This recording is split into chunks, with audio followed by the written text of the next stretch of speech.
آپ سے عرض کر رہا تھا تو پاکستان نے اب جو نیا حملہ کیا اس کا نام انہوں نے رکھا ہے کہ بنیانن مرصوصن، مانے یہ قرآن شریف کی الصف سورت کی آیت نمبر 4 ہے، جس میں اللہ یہ کہہ رہا ہے کہ تم اللہ سے محبت کرتے تو ایک سیسا پلائی دیوار کی طرح کھڑے ہو جاؤ۔ مگر اتنے جھوٹے ہیں یہ پاکستان کی آرمی، ان کا اسٹیبلشمنٹ۔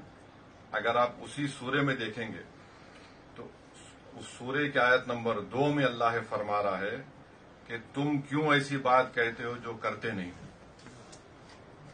اس کے بعد یہ آیت آ رہی ہے، تو اتنے جھوٹے ہیں کہ قرآن کو بھی، آیات کو بھی اس کا پورا مقصد حاصل نہیں کرنا چاہتے۔ اور یہ نہیں بول رہے کہ قرآن میں اللہ فرمایا کہ یا الذین آمنوا لما تقولون ما لا تفعلون، کہ تم کیوں ایسی بات کہتے ہو جو کرتے نہیں ہو، اور پھر آپ چلے گئے سیسا پلائی ہوئی دیوار کیا کہ بنیانن مرصوصن۔ تو کیا ہمارے پڑوسی ملک جب ایسٹ پاکستان میں بنگالی مسلمانوں پر آپ گولیاں چلا رہے تھے تو کیا آپ سیسا پلائی ہوئی دیوار بھول گئے تھے؟ اس زمانے میں ان کے جو بہت بڑے لیڈر تھے بھٹو نے بنگالی مسلمانوں کو سور کہا تھا، اور پھر ان کے بہت بڑے خداور قائد نے کہا تھا کہ جو بھارت میں مسلمان ہیں وہ ملچاز ہیں، مانے بالکل ایک نچلی ذات کے ہیں۔ افسوس ہوتا ہے کہ ان کو قرآن کو بھی کوٹ کرنے میں غلط مسئلہ بنا کر پہلے جو آیا تھا اس کو نہیں بول رہے۔ اللہ کیا فرما رہا قرآن میں کہ تم کیوں ایسی بات کہتے ہو جو کرتے نہیں ہو، اس سورۃ الصاف کی آیات ہے۔ اب بول رہے سیسا پلائی ہوئی دیوار، تو ہم اپنے، اور پھر بار بار یہ لوگ بول رہے کہ اسلام کی جنگ ہو رہی ہے بھارت سے۔ کون سا اسلام ہے تمہارا بتاؤ؟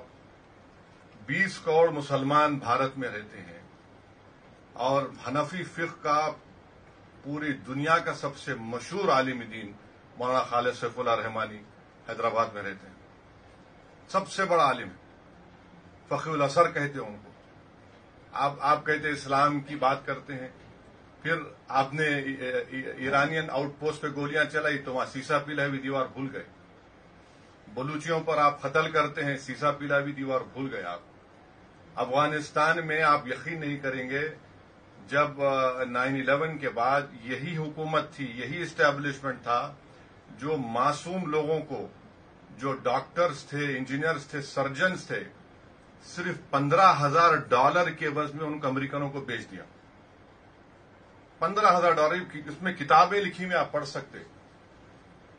اور افسوس اس بات کا ہے کہ قرآن کی آیات تو بول دیے، کیا یہ حرمت کے مہینے نہیں ہیں؟ اس حرمت کے مہینے میں تو حملہ ہو ہی نہیں سکتا نا۔ چلیے آپ بولتے آپ اسلام پہ ہے، ذیقات کا مہینہ، ذوالحجہ کا مہینہ، محرم کا مہینہ، تو یہ تو حرمت کے مہینے آپ حملہ کر ہی نہیں سکتے۔ آپ تو اسلام کا پرچم لے کر جو جھوٹے دعوے کرتے، تو آپ نے حملہ کیا، اور آپ نے پونچھ میں 14 لوگوں کی جو موت ہوئی اس میں 4 معصوم 10 سال کی عمر کے مسلم بچے تھے۔